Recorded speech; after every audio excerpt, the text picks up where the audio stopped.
প্রিয় দর্শক, আসসালামু আলাইকুম। দেশ বিদেশের যে প্রান্ত থেকে এই মুহূর্তে আমার সাথে সংযুক্ত হয়েছেন সকলকে প্রীতি ও শুভেচ্ছা জানিয়ে শুরু করছি আপনাদের প্রিয় অনুষ্ঠান জয়যাত্রা টেলিভিশনের সন্ধ্যাকালীন নিয়মিত আয়োজন প্রবাস টাইম।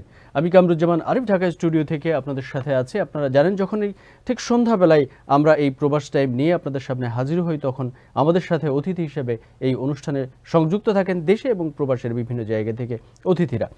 বরাবরের মতো আজকেও আমাদের সাথে অংশগ্রহণ করেছেন অতিথিরা।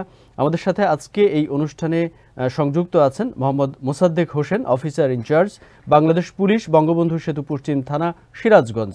আমাদের সাথে সংযুক্ত আছেন রাকিব হোসেন রাফি, স্লোভানিয়া থেকে।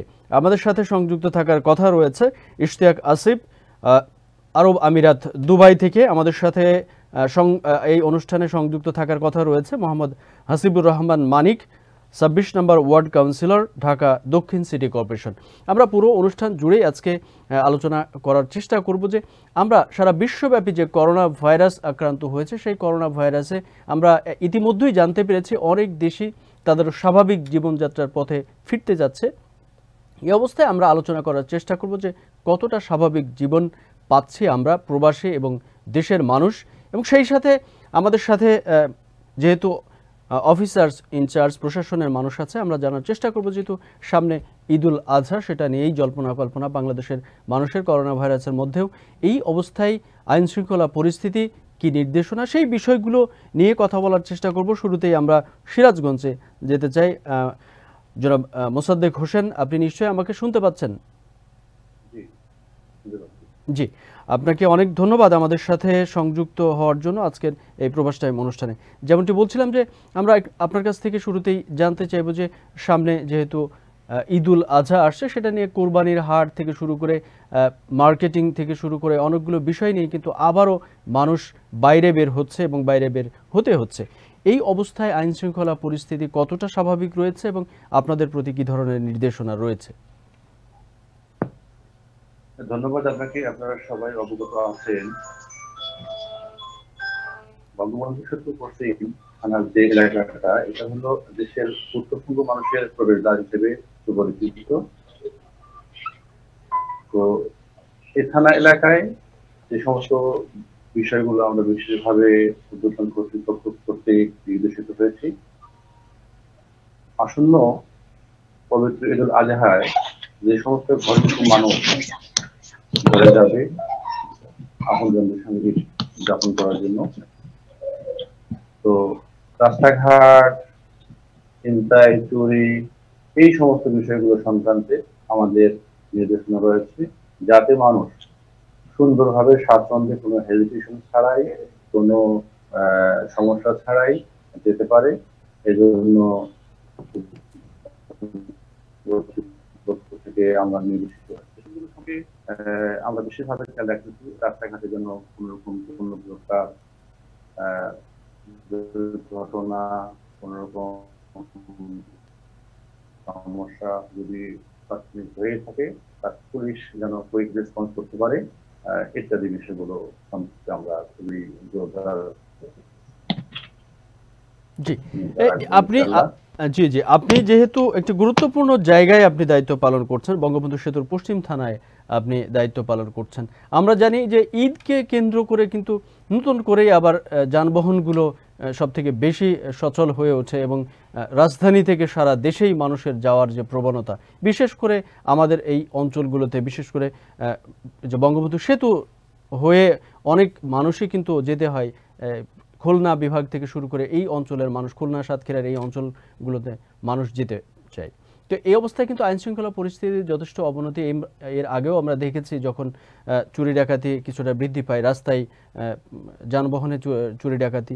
এরপরে আরেকটি বিষয় রয়েছে, যখন এখন করোনা আমাদের সাথে রয়েছেন, ঠিক এই মুহূর্তে যে স্বাস্থ্য সচেতনতার কথা বলা হয়েছে যানবাহনগুলোতে, সেগুলোর ব্যাপারে আপনারা কতটুকু তৎপর রয়েছেন যে তারা অতিরিক্ত যাত্রী নিচ্ছে কিনা, বা এই বিষয়গুলো নিয়ে আপনারা কতটুকু তৎপর রয়েছেন?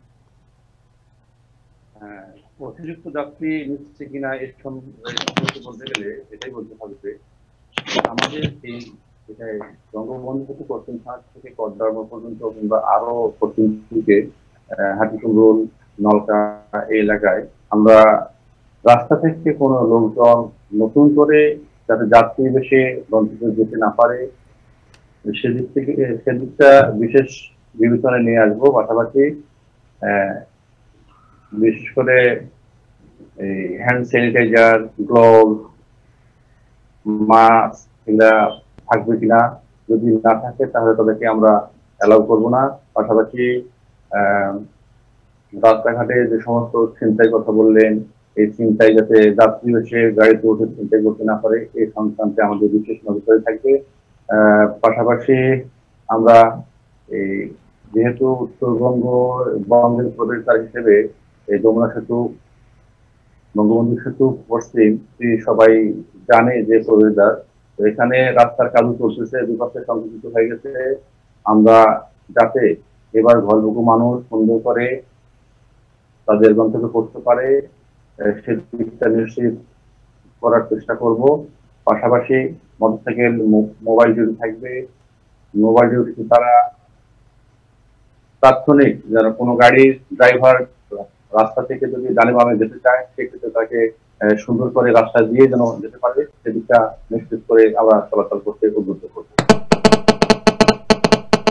জি, আমরা আপনার কাছ থেকে জানতে চাইবো যে এই করোনা পরিস্থিতির ভিতরে যখন প্রশাসনকে, বিশেষ করে পুলিশ প্রশাসনকে মাঠে থাকতে হচ্ছে, রাত দিন মাঠে থাকতে হচ্ছে, এই অবস্থায় যখন সামনে ঈদ আসছে, বাড়তি আবার ডিউটি পালন করতে হচ্ছে বা বেশিক্ষণ আবার বেশি তৎপর থাকতে হচ্ছে মানুষকে নিরাপদে রাখার জন্য, সেই বিষয়গুলো নিয়ে একটু আপনার সাথে আমরা কথা বলবো। আপনি নিশ্চয়ই আমাদের সাথে থাকবেন। আমরা কিছুক্ষণ পরে আবারও ফিরে আসছি আপনার কাছে। আমরা যেতে চাই স্লোভানিয়াতে। আমাদের সাথে সংযুক্ত আছেন স্লোভানিয়া থেকে রাকিব হোসেন রাফি। শুনছেন নিশ্চয়ই আমাকে?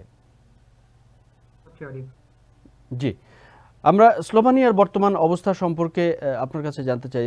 যদিও কয়েকদিন আগেও আপনি আমাদেরকে বলেছেন স্লোভানিয়ার বর্তমান অবস্থা, আজকে পর্যন্ত আপনি বলবেন যে কোন দিকে যাচ্ছে স্লোভানিয়ার করোনা পরিস্থিতি? জি, ধন্যবাদ আরিফ, আজকের এই লাইভ স্টুডিওতে আমাকে সংযুক্ত করার জন্য। একই সাথে আমি ধন্যবাদ জানাতে চাই জয়যাত্রা টেলিভিশনের সাথে সম্পৃক্ত সকল দর্শক, শ্রোতা, শুভানুধ্যায়ী ও কলা কৌশলীকে। তো আপনি যে প্রশ্নটি করছিলেন যে স্লোভেনিয়াতে বর্তমানে আসলে করোনা ভাইরাসের পরিস্থিতি, আসলে বলতে গেলে আমরা গত কয়েকদিন ধরে কিন্তু স্লোভেনিয়াতে করোনা ভাইরাসের যে পরিস্থিতি সেটা কিন্তু ক্রমশ অবনতির দিকে যাচ্ছে। যেমন আমি যদি গত 24 ঘন্টার হিসাব আপনার সামনে তুলে ধরি, তাহলে আমরা যেটা দেখতে পেয়েছি গত 24 ঘন্টার ব্যবধানে কিন্তু স্লোভেনিয়াতে প্রায় নতুন করে 34 জন করোনা ভাইরাস দ্বারা আক্রান্ত হয়েছেন, যেটা গত এপ্রিলের 25 তারিখের পর থেকে শুরু করে। আর যত এপ্রিলের পর থেকে শুরু করে কিন্তু আজকের এই দিনে কিন্তু এখন পর্যন্ত সবচেয়ে বেশি সংখ্যক মানুষ নতুন করে করোনা ভাইরাস দ্বারা ডিটেক্ট হলেন। এটি কিন্তু নিশ্চয়ই এই দেশে যারা বসবাস করছেন, এই দেশের যারা সাধারণ মানুষ কিংবা পাশাপাশি আমরা যারা বিভিন্ন দেশের ইমিগ্রান্ট রয়েছি, আমাদের সকলের জন্য কিন্তু এটি একটি বলতে গেলে কপালে ভাঁজের কারণ। কারণ আমরা একটা পর্যায়ে দেখছিলাম স্লোভেনিয়াতে কিন্তু করোনা ভাইরাসের পরিস্থিতিটা অনেকটা স্বাভাবিক। বিশেষত গত মে মাস কিংবা জুনে এরকম দিনও গেছে একদিনে আক্রান্ত কিংবা নতুন করে মৃত্যুর সংখ্যা সে অর্থে ছিল না, যে আক্রান্তের সংখ্যা শূন্য, মৃতের সংখ্যা শূন্য, এমন দিনও স্লোভেনিয়া পার করেছে। এবং স্লোভেনিয়ার প্রধানমন্ত্রী গত 15ই মে বলেছিল যে ইউরোপের প্রথম দেশ হিসাবে আমরা করোনা মহামারীর বিরুদ্ধে জয়ী। কিন্তু সে অবস্থা থেকে এই পর্যায়ে আবার চলে আসা, অর্থাৎ পরিস্থিতি যে ব্রেকডাউন করা, এটি সত্যিকার অর্থে আমাদের সকলের জন্য একটি হতাশাজনক বার্তা আসলে বহন করে আনছে। তো এই অবস্থায় আপনারা যারা প্রবাসী বাংলাদেশিরা আছেন, তারা কি ধরনের সতর্কতা অবলম্বন করছেন বা কিভাবে আপনাদের কাজকর্ম গুলো করছেন? আসলে স্লোভেনিয়াতে বলতে গেলে প্রবাসী বাংলাদেশি হাতে গোনা, সব মিলিয়ে হয়তো বা এখানে 30 থেকে 40 জনের মতো প্রবাসী বাংলাদেশি রয়েছেন।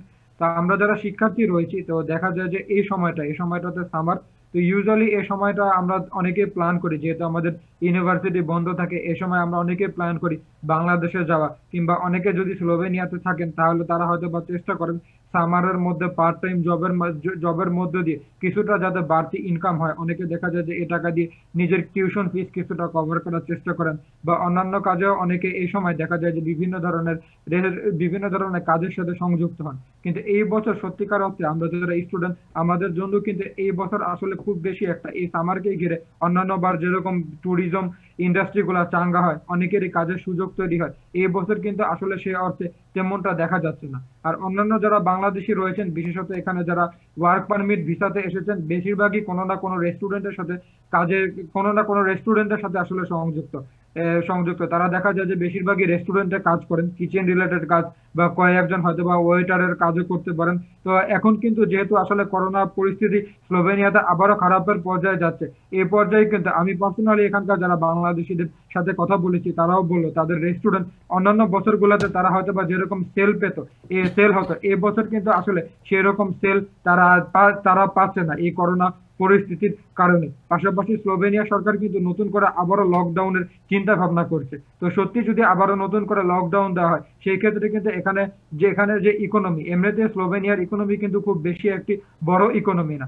মোটামুটি বলতে গেলে এখনো, যদিও ইস্টার্ন ইউরোপের অন্যান্য দেশের তুলনায় Slovenia comparatively okay, but western ইউরোপের যে দেশ আছে যেমন জার্মানি, সুইডেন, নেদারল্যান্ড, এমনকি আমাদের প্রতিবেশী দেশ ইটালি, এ সকল দেশের তুলনায় কিন্তু স্লোভেনিয়া অর্থনৈতিক দিক থেকে অনেক পিছিয়ে। তো এই পরিস্থিতিতে যদি আবার নতুন করে লকডাউনের ঘোষণা আসে, তাহলে কিন্তু এটা এই দেশের জনমানুষের জীবনে একটি নেতিবাচক প্রভাব ফেলবে। তো এই অবস্থায় সেই দেশের নাগরিক যারা আছে তারা আসলে কিভাবে এই বিষয়টিকে দেখছে এবং তারা কতটুকু সতর্ক জীবনযাপন করতে দেখছেন?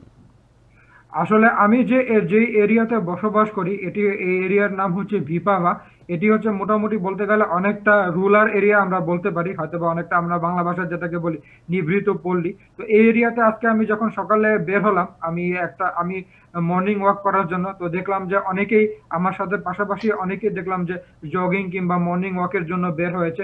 তো এখানে মানুষের মাঝে আসলে স্বাস্থ্যবিধি মেনে চলাটা খুব বেশি একটা আমার চোখে পড়েনি, এটি আসলে দুর্ভাগ্যজনক। পাশাপাশি অল ওভার স্লোভেনিয়ার কথা যদি আমি বলি, অল ওভার স্লোভেনিয়াতে কিন্তু এখন মানুষের মাঝে, বিশেষত এখানে যে বলকান যে সকল দেশ রয়েছে, বিশেষত সার্বিয়া কিংবা বসনিয়া বা ম্যাসিডোনিয়া, এ সকল দেশের মানুষদেরকে নিয়ে কিন্তু এক ধরনের বর্ণবিদ্বেষী ধারণা তৈরি হয়েছে। এর কারণ হচ্ছে, আমরা হয়তো বা অনেকেই জানি যে এখন কিন্তু রাশিয়ার পরপরই ইউরোপে সবচেয়ে বেশি করোনা সংক্রমণের দিক থেকে সবচেয়ে খারাপ অবস্থানে আছে কিন্তু সার্বিয়া, বসনিয়া, মেসিডোনিয়া, বলকানের এই সকল দেশগুলো। তো এই সকল দেশেরই কিন্তু অনেক অভিবাসী, যেহেতু এগুলো একসময় যুগোস্লাভিয়ার অংশ ছিল, তো এই সকল দেশের অনেক অভিবাসী কিন্তু কাজ কিংবা উচ্চশিক্ষার জন্য স্লোভেনিয়াতে আসেন, এবং তাদের মাধ্যমেই কিন্তু স্লোভেনিয়াতে যে করোনার যে এখন যে সেকেন্ড ওয়েভটা আমরা দেখছি, এটার জন্য কিন্তু মূলত তারা রেসপন্সিবল। এবং স্লোভেনিয়ার রাজধানী লুবলিয়ানা কিংবা মারিবরে এমন ঘটনাও আমরা ঘটতে দেখেছি এখানকার বিভিন্ন গণমাধ্যম থেকে, যখন আসলে পুলিশ কোনো একটা কফি শপকে রেড দিছে, এখানে দেখা গেছে যে বেশ কতজন মানুষ, তারা হয়তো বা সেভাবে স্বাস্থ্যবিধি তোয়াক্কা করেনি, পুলিশ তাদের থেকে তাদের আইডেন্টিটি কিংবা তাদের নাম, তাদের ঠিকানা, এ সকল লিস্ট করেছিল পুলিশের পক্ষ থেকে। কিন্তু এখানে কিছু সার্বিয়ান, যেটা স্লোভেনিয়ার একটা গণমাধ্যম প্রকাশ করেছে এই নিউজ, এখানে কিছু সার্বিয়ান যে কাজটি তারা করেছে, তারা তাদের ইনফরমেশন, তাদের কন্ট্যাক্ট অ্যাড্রেস সবকিছুই কিন্তু আসলে ভুল ইনফরমেশন তারা পুলিশের কাছে প্রদান করেছে। এবং এই নিউজটি কিন্তু বলতে গেলে এখন স্লোভেনিয়ার মানুষের কাছে সবচেয়ে বেশি আলোচিত বিষয়, কারণ আমরা ওভারকাম করেছিলাম, বাট এখানে কিছু ইমিগ্রান্টের অসচেতনতার কারণে এখানে সেকেন্ড ওয়েভে আবার করোনা বিপর্যয়ের সম্মুখীন। তো এই নিয়ে বলতে গেলে স্লোভেনিয়াতে যেটি আমি একটু আগে বললাম, যে বলকান দেশগুলো মানুষের প্রতি কিন্তু এখন স্লোভেনিয়ানদের এক ধরনের বর্ণবিদ্বেষী আচরণ কিংবা এক ধরনের নেতিবাচক সমস্যা দেখা দিচ্ছে। এবং পাশাপাশি কিন্তু সার্বিয়া, বসনিয়া, ম্যাসিডোনিয়া, এ সকল দেশে যারা আমার ফ্রেন্ড সার্কেল রয়েছেন, আমাদের সাথে কিন্তু বেশ কিছু সার্বিয়ান ক্লাসমেট রয়েছেন, তাদের কাছে আসলে আমি এই জিনিসটি বললাম। তারা আমার কাছে যেটি বললো যে তাদের গভর্নমেন্ট আসলে করোনা ভাইরাস প্রতিরোধে সম্পূর্ণ ব্যর্থতার পরিচয় দিচ্ছে। এবং আমরা ব্রাজিলিয়ান প্রেসিডেন্টকে যেরকম কথা বলতে দেখেছি যে করোনা আসলে সর্দি কাশির মতো সাধারণ রোগ, তোমরা যাও পার্টি করো, তো সার্বিয়ার যে এখন প্রেসিডেন্ট, তারা বলতেছে যে সার্বিয়ান প্রেসিডেন্ট এই ব্যাপারটা নিয়ে অনেকটা হেলাফেলা করেছে, এবং এই নিয়ে কিন্তু সার্বিয়াতে কয়েকদিন ধরে জনরোষ দেখা দিচ্ছে, বিভিন্ন স্থানে মানুষজন আন্দোলন করছে তাদের এই কারেন্ট গভর্নমেন্টটাকে চেঞ্জ করার জন্য। তো মোটামুটি বলতে গেলে এখানকার পরিস্থিতি এখন কিছুটা আসলে উত্তাল এই বিষয়টিকে ঘিরে। জি, আবারও ফিরবো আপনার কাছে। আমরা আবারও যেতে চাই সিরাজগঞ্জে। আমরা যে প্রসঙ্গ নিয়ে কথা বলছিলাম, যে পুলিশ প্রশাসনকে বিশেষ করে একদম ফ্রন্ট লাইন থেকে কাজ করতে হচ্ছে, এবং শুরু থেকেই করোনা পরিস্থিতি শুরু থেকে এ পর্যন্ত আমরা কিন্তু দেখেছি যে করোনা ভাইরাসে আক্রান্তের সংখ্যা, মৃত্যুর সংখ্যা কিন্তু এই প্রশাসনের ভিতরেও কিন্তু কম নয়, পুলিশ প্রশাসনে কম নয়। যেমনটি সাংবাদিকরা আক্রান্ত হয়েছে, যেমনটি ডাক্তাররা আক্রান্ত হয়েছে, পুলিশ প্রশাসন সব থেকে বেশি, ডাক্তার এবং পুলিশ প্রশাসনকে যেহেতু একেবারেই ফ্রন্টলাইন থেকে মানুষের সাথে কাজ করতে হয়েছে তাদের নিরাপদে রাখার জন্য, সেই বিষয়ে এখন যেহেতু আবার গত ঈদ উল ফিতরেও আমরা দেখেছি যে পুলিশ প্রশাসনকে এই সময়টাতে খুব বেশি দায়িত্ব পালন করতে হয়েছে, যার কারণে আক্রান্তের সংখ্যাও কিন্তু অনেক বেশি হয়ে গেছে এবং মৃত্যুর সংখ্যাও কিন্তু কম নয় পুলিশ প্রশাসনের ভিতরে। আবার যখন ঈদ উল আজহা আসছে, সেই বিষয়ে আপনাদের প্রশাসনের ভিতরে কোনো ধরনের মনোবলের কমতি বা আপনাদের প্রশাসনে কোনো ধরনের ঘাটতি দেখা দিচ্ছে কিনা, বা আপনারা কিভাবে পরিকল্পনা নিচ্ছেন এই বিষয়গুলোকে?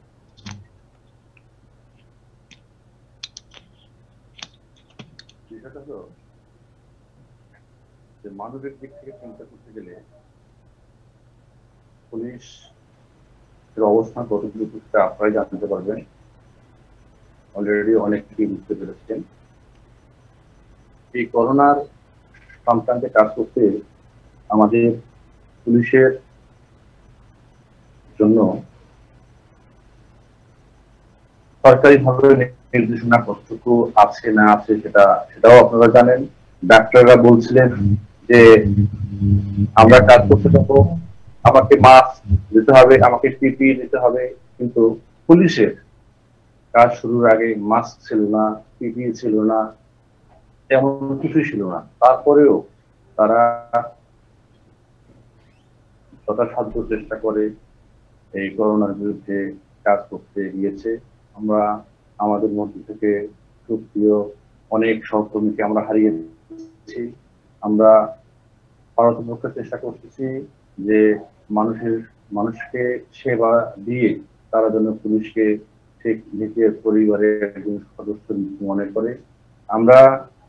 আপনারা জেনে খুশি হবেন যে বঙ্গবন্ধুর সাথে পশ্চিম থানায় যতগুলো অবস্থার পোস্ট আমরা আছি তাদের মধ্য থেকে একজনেরও করোনা পজিটিভ আসেনি। কারণটা কি?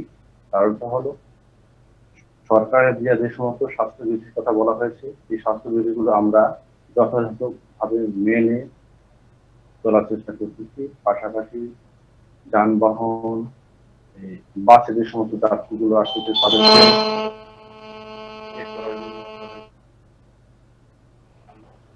আমরা চেষ্টা করেছি। আমরা আরো যে সমস্ত বিষয়গুলো আছে সেগুলো মানার চেষ্টা করতেছি। সব মেনে চললে মানুষ এই করোনা থেকে রক্ষা পেতে পারে। মানুষ মানুষের জন্য নিশ্চিত হবেই। তো মানুষের জন্য যদি আমরা কাজ করে যাই, মানুষও আমাদেরকে মনে রাখবে, আশা করা যায়। তো আমরা একটি বিষয় যখন আমরা এই করোনাকালীন সময়ের আগে আমরা দেখেছিলাম বা এই বিষয়টি নিয়ে যথেষ্ট আলোচনা সমালোচনা হয়েছিল, পুলিশ প্রশাসনের যে ভূমিকা, সেই ভূমিকা নিয়ে কিন্তু যথেষ্ট সমালোচনা হয়েছিল। কিন্তু এই করোনাকালীন সময়ে কিন্তু সব থেকে বেশি কিন্তু মানুষের বিশ্বাসের জায়গাটা অর্জন করতে পেরেছে এই পুলিশ প্রশাসন। সেই ব্যাপারে আপনারা এই বিষয়টিকে আপনারা কিভাবে দেখছেন? এই যে ইমেজটা পুলিশ প্রশাসনের, সেই ইমেজটা ধরে রাখা সম্ভব হবে কিনা? পুলিশ বর্তমানে যে ইমেজে পৌঁছে গেছে, এই ইমেজ থেকে পিছনে পৌঁছানোর কোনো সুযোগ নাই, পিছনে যাওয়ার কোনোই সুযোগ নেই। আমরা চাই যে পুলিশের আজকে যেমন পুলিশের কথা শুনলে অনেকেই এখন অনেকটা স্বস্তির জায়গা মনে করে, অনেকটা ট্রাস্টের জায়গা মনে করে। তো আমরা শতভাগ চেষ্টা করি যে মানুষ যেন পুলিশের কাছে এসে কোন রকম কোনো হয়রানি, কোনো কষ্ট পাওয়া, কোনো দুঃখ পাওয়া, এই সমস্ত বিষয়গুলো পুলিশ থেকে শুরু করে উঠে যাচ্ছে, আরো দিন দিন উঠে যাবে। তো সব মিলিয়ে বলতে গেলে যে পুলিশ একটা ট্রাস্টের জায়গায় পৌঁছে গেছে। এই ট্রাস্টের জায়গা থেকে পিছনে কোনো সুযোগ নেই। আমরা এই আপনারা যে এখন বিশ্বাসের জায়গাটি, মানুষের যে আস্থার জায়গাটিতে পরিণত হয়েছেন, সেই জায়গাটি নিশ্চয়ই অক্ষুণ্ণ থাকবে এবং সেটা বৃদ্ধি পাবে, সেই প্রত্যাশা রাখছি। আমরা আপনার কাছে জানতে চাই বা আপনার কর্মস্থলের কাছে ফিরতে চাই, যেহেতু আপনারা একটি গুরুত্বপূর্ণ জায়গায় আপনারা দায়িত্ব পালন করছেন, যেখান দিয়েই মানুষ প্রতিনিয়তই রাত থেকে গভীর রাত পর্যন্ত, সকাল থেকে গভীর রাত পর্যন্ত মানুষ এই দিক দিয়ে আসা যাওয়া করছে। তো ট্রান্সপোর্টের ব্যাপারে যে সতর্কতা এর আগেও বলা হয়েছিল, শুধু ঈদকে কেন্দ্র করে নয়, যখন লকডাউনকে খুলে দেওয়া হলো এবং যানবাহনগুলোকে সীমিত পরিসরে চালু করার জন্য বলা হলো, তখন থেকে যে স্বাস্থ্যবিধির কথা বলা হয়েছে মেনটেন করা, দূরপাল্লার যে যাত্রাগুলো, দূরপাল্লার যে পরিবহনগুলো, সেইগুলোকে আপনারা কতটুকু মেনটেন করতে দেখেছেন বা কতটুকু তারা এগুলো মেনে চলেছে? হ্যাঁ, স্বাস্থ্যবিধি তারাও মানছে না এটা বলবো না, তারাও মানছে। তবে রাস্তাঘাট থেকে আগে যেমন বিভিন্ন জায়গা থেকে গাড়ি থামিয়ে লোকজন উঠাতো, উঠাতে গিয়ে এই উঠানোর পরিমাণটা কমে গেছে। উঠাতে গিয়ে যারা উঠতেছে যাত্রী হিসেবে, তারাও ওঠার সময় তারা হ্যান্ড স্যানিটাইজার ওঠার সময় নিচ্ছে, মাস্ক তো আছেই, পাশাপাশি তারা হ্যান্ড গ্লোভ ইত্যাদি তারা নিচ্ছে। আগে এমন ছিল না। এটা এটা তারাও অভ্যস্ত হচ্ছে যে আমি সুস্থ থাকতে চাই, আমি সুস্থ রাখতে চাই। জি, এখন যখন সামনে ঈদ আসছে, এই ঈদকে কেন্দ্র করে কিন্তু তাদের যাত্রীর চাপটাও কিন্তু বেড়ে যাবে এবং সেই জায়গাটায় সব থেকে বেশি যে সমস্যাটা তৈরি হতে পারে সেটা হলো তাদের স্বাস্থ্যবিধি মেনে কন্টিনিউ করা, এবং তারা হয়তো অতিরিক্ত মুনাফার জন্য, অতিরিক্ত টাকার জন্য হয়তো যাত্রীও বেশি উঠানোর একটা প্রবণতা থাকবে। এই বিষয়ে আপনারা কতটুকু কঠোর ভূমিকা রাখতে চাচ্ছেন? আমাদের দিক থেকে আমরা তো শতভাগ নিশ্চিত করার চেষ্টা করব। পাশাপাশি আপনারা যারা আছেন তারাও তাদেরকে একটু উদ্বুদ্ধ করবেন যে রাস্তাঘাট থেকে কোনো লোকজন নেওয়া যাবে না, যেভাবে নির্দেশনা দেওয়া হচ্ছে গাড়ির যাত্রী সেভাবে নিতে হবে। বিশেষ করে রাস্তাঘাটে যখন কোনো যাত্রী জরুরি প্রয়োজনে নামবে, তারা যেন যেখানে সেখানে না নামে, নির্দিষ্ট স্থানে যেন নামে, হ্যাঁ, ইত্যাদি বিষয়ে লক্ষ্য রাখতে হবে তাদেরকেও। আমাদের পক্ষ থেকে আমরা বলবো, পাশাপাশি আপনাদের লেভেল থেকে, আপনাদের পক্ষ থেকে আপনারাও এটা জনসচেতনমূলক একটা অবশ্যই আমরাও আমাদের দায়িত্বটি ঠিকমতো পালন করার চেষ্টা করব। আপনি আমাদের সাথে থাকবেন, আরও একবার আমরা আপনার সাথে সংযুক্ত হব। পুলিশ প্রশাসনের যে সিকিউরিটি, সেই সিকিউরিটিটা কতটুকু মেনটেন হচ্ছে বা কতটুকু সরকারের পক্ষ থেকে পাচ্ছেন এবং আপনারা কতটুকু সেগুলো মেনটেন করে আপনাদের দায়িত্ব পালন করতে পারছেন, সেই বিষয়ে আপনার কাছ থেকে জানবো। তার আগে আবারও আমরা একটু ফিরতে চাই স্লোভেনিয়াতে আমরা যে বিষয়গুলো কথা বলছিলাম, স্লোভেনিয়াতে এর আগেও আপনি আমাদেরকে বলেছিলেন যে স্লোভেনিয়া মোটামুটি স্বাভাবিক পর্যায়ে চলে এসেছে এবং এখনও বলছিলেন যে সেখানে প্রায় জিরো পর্যায়ে চলে গিয়েছিল, যেখানে করোনা আক্রান্ত এবং মৃত্যুর সংখ্যা অনেক দিনই শূন্য ছিল। সে অবস্থায় থেকে আবার যখন আক্রান্তের সংখ্যা বেড়ে যাচ্ছে, আপনি বলছিলেন কিছু কারণ, সেই কারণগুলো যদি আবার আমাদের একটু বলেন যে হঠাৎ করে আবার বৃদ্ধি পাওয়ার কারণটা কি হিসেবে দেখছে সরকার? এখানে সরকারের মতামত, ধন্যবাদ আরিফ আপনাকে। এখানে সরকার কিংবা জনসাধারণের মতামত অনেকটা একই ধাঁচের। অর্থাৎ যে জিনিসটা আমি আসলে বলছিলাম, যেমন কয়েকদিন আগে, খুব সম্ভবত গত মঙ্গলবার দিন, স্লোভেনিয়াতে আসলে প্রায় স্লোভেনিয়ার আর কি দ্বিতীয় বৃহত্তম শহর যেটা মারিবর থেকে আসলে প্রায় 15 জন ফ্যাক্টরি ওয়ার্কারের শরীরে করোনা ভাইরাস ডিটেক্ট করা হয় এবং এই 15 জন ফ্যাক্টরি শ্রমিকই ছিলেন কিন্তু সার্বিয়ান কিংবা বসনিয়ান। তো এই কারণটাই আসলে এখানে মুখ্য কারণ। হয়তোবা যখন স্লোভেনিয়া তার প্রতিবেশী দেশগুলোর সাথে সীমান্ত সংযোগ পুনরায় চালু করে দেয়, বিশেষত এখন ইটালির সাথে সীমান্ত সংযোগ অনেকটা স্বাভাবিক, অস্ট্রিয়ার সাথেও সীমান্ত সংযোগ স্বাভাবিক, হাঙ্গেরির সাথেও এখন সীমান্ত সংযোগ স্বাভাবিক, ক্রোয়েশিয়ার সাথেও সীমান্ত সংযোগ স্বাভাবিক। কিন্তু আমি যেটা বলছিলাম, আসলে যখন আসলে প্রথম বিশ্বযুদ্ধের পরে স্লোভেনিয়া, তারপর সার্বিয়া, বসনিয়া, মেসিডোনিয়া, এরকম 6টা দেশ মিলে যুগোস্লাভিয়া যে ফেডারেশন গঠন করছিল, এই ফেডারেশনের আলোকেই কিন্তু আসলে স্লোভেনিয়ার সাথে এই প্রতিবেশী যেমন বলকান এই সকল দেশ, ক্রোয়েশিয়া, সার্বিয়া, বসনিয়া, মেসিডোনিয়া, এই সকল মানুষের যাতায়াত কিন্তু স্লোভেনিয়াতে সেই ওই প্রথম বিশ্বযুদ্ধের পর থেকেই কিন্তু মোটামুটি আছে।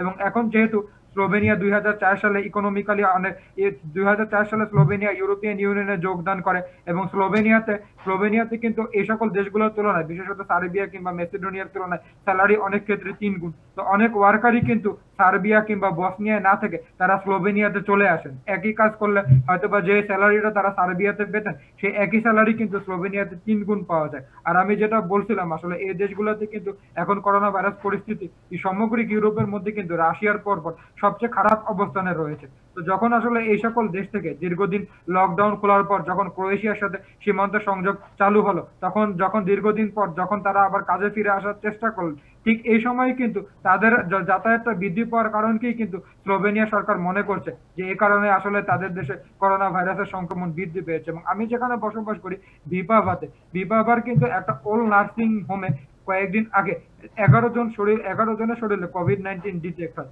এবং আমি যখন পার্সোনালি ওই ওল্ড নার্সিং হোমের অথরিটির সাথে কথা বলি, তারাও কিন্তু আমাকে একই ইনফরমেশন দেয় যে তাদের ওল্ড নার্সিং হোমে একজন ক্লিনারের কাজ করতে সার্বিয়ান, তো তাকে কিন্তু সর্বপ্রথম ডিটেক্ট করা হয় তিনি করোনা পজিটিভ। এবং তার মাধ্যমে ওল্ড নার্সিং হোমের অন্যান্য সবার মাধ্যমে কিন্তু করোনা ভাইরাস বিস্তার লাভ করে। এবং একই পরিস্থিতি স্লোভেনিয়াতে না, আমি অস্ট্রিয়া কিংবা সুইজারল্যান্ডেরও বেশ কিছু গণমাধ্যম আমি ফলো করেছি এবং সেখানে গণমাধ্যমগুলো কিন্তু একই নিউজ করছে যে এই বলকান এই দেশগুলোর নাগরিকরা যখন তাদের দেশে আবারও যাতায়াত করা শুরু করছে সীমান্ত সংযোগ স্বাভাবিক করার পর, তাদের দেশেও আসলে ইদানিং করোনা ভাইরাসের আক্রান্ত রোগীর সংখ্যা গত কয়েকদিনে কিছুটা বৃদ্ধি পেয়েছে এবং অনেক ক্ষেত্রে কিন্তু এটা আশঙ্কাজনক রূপ নিচ্ছে কোনো কোনো দিন যদি আমরা আক্রান্তের সংখ্যা বিবেচনায় রাখি।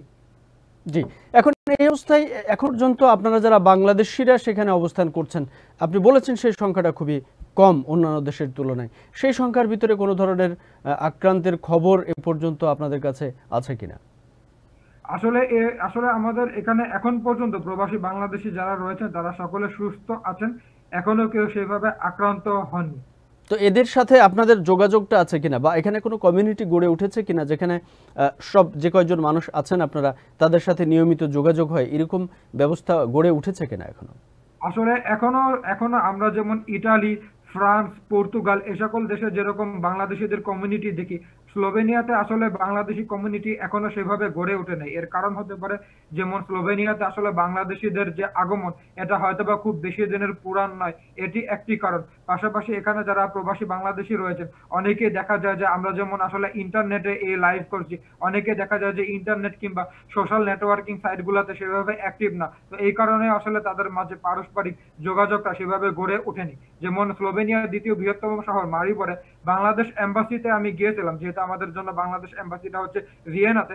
ভিয়েনার বাংলাদেশ এম্বাসির এক কর্মকর্তা আমাকে বলেছেন মারিবরে নাকি প্রায় 13 জনের মতো বাংলাদেশি রয়েছেন যারা এখানকার একটি ফ্যাক্টরিতে কাজ করেন কনস্ট্রাকশন শ্রমিক হিসাবে। বাট আমার সাথে কিন্তু ব্যক্তিগতভাবে তাদের কারোরই এখনো সেভাবে যোগাযোগ হয়নি। তো মূলত আসলে এই সকল কারণ, পাশাপাশি আরো একটি কারণ এখানে উল্লেখ করতে হয়, এখানে যারা প্রবাসী বাংলাদেশি রয়েছেন তারা কিন্তু সামাজিক কিংবা অর্থনৈতিক দিক থেকে এখনো সেরকম একটি উচ্চ অবস্থান যা লাভ করতে পারেনি ফ্রান্স কিংবা ইংল্যান্ড বা আমেরিকাতে আমরা যেরকম দেখি। তো সব মিলিয়ে আসলে আমরা এখনো চেষ্টা করছি আমাদের পরস্পরের মাঝে সুসম্পর্ক বজায় রেখে যাতে একটি শক্তিশালী কমিউনিটি গড়ে তোলা যায়। বাট এখন পর্যন্ত আসলে সেই অর্থে কমিউনিটি বিল্ড আপ এখানে সেভাবে আমরা এখনো লক্ষ্য করতে পারি না।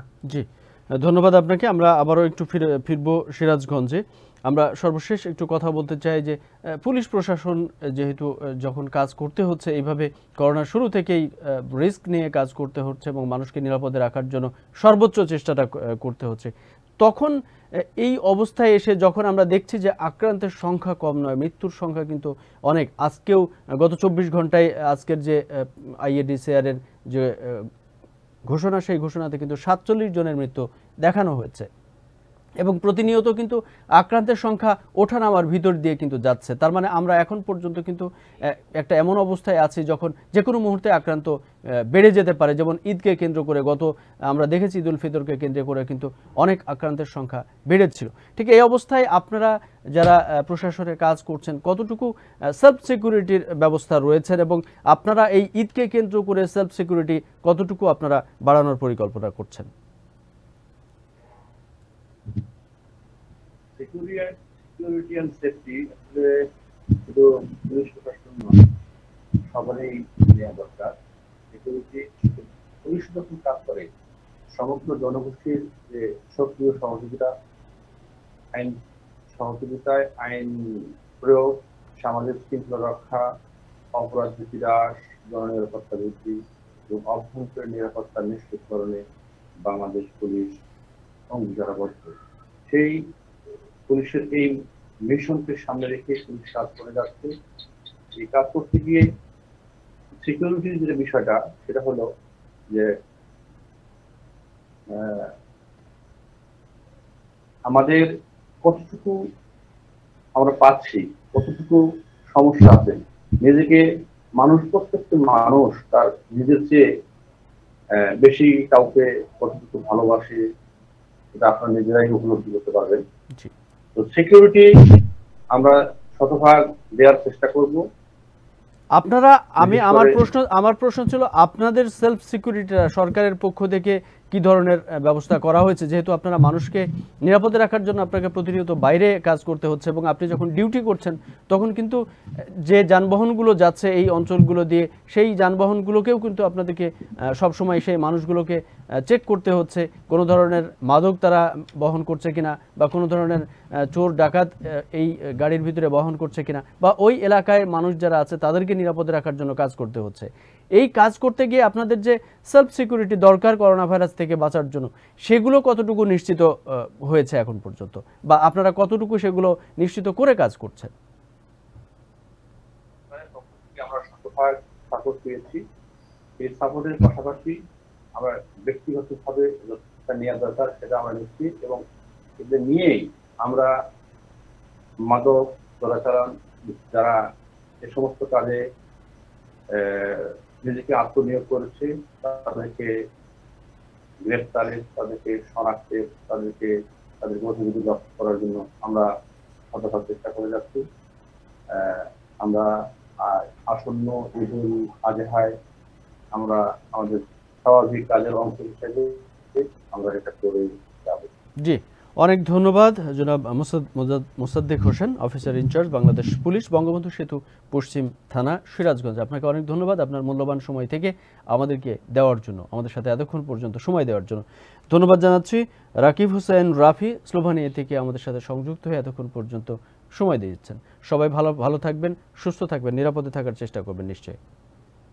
দর্শক, এই ছিল আজকের মতো আমাদের প্রবাস টাইম। আগামীকাল ঠিক একই সময়ে আবারও আপনাদের সামনে হাজির হয়ে যাব। সে পর্যন্ত আপনারা সবাই সুস্থ থাকার চেষ্টা করবেন, নিরাপদে থাকার চেষ্টা করবেন। আর যে স্বাস্থ্যবিধির কথা বলা হচ্ছে, যেহেতু আসন্ন ঈদ আমাদের সামনে এসে পৌঁছাচ্ছে, তখন আমাদের যে স্বাস্থ্যবিধি মেনটেন করা দরকার সেই স্বাস্থ্যবিধি নিশ্চয়ই আপনারা মেনটেন করবেন, যাতে করোনা পরিস্থিতি যে পর্যায়ে আছে সেই পর্যায় থেকে আর বৃদ্ধি না হতে পারে এবং সেখান থেকে আমরা করোনা ভাইরাসকে নির্মূল করতে পারি, আমাদের দেশ থেকে মানুষকে নিরাপদ করতে পারি। সেই জন্য যার যার অবস্থান থেকেই কিন্তু এই প্রচেষ্টা চালিয়ে যেতে হবে। সবাইকে ধন্যবাদ জানাচ্ছি এতক্ষণ পর্যন্ত আমাদের সাথে থাকার জন্য। আল্লাহ হাফেজ।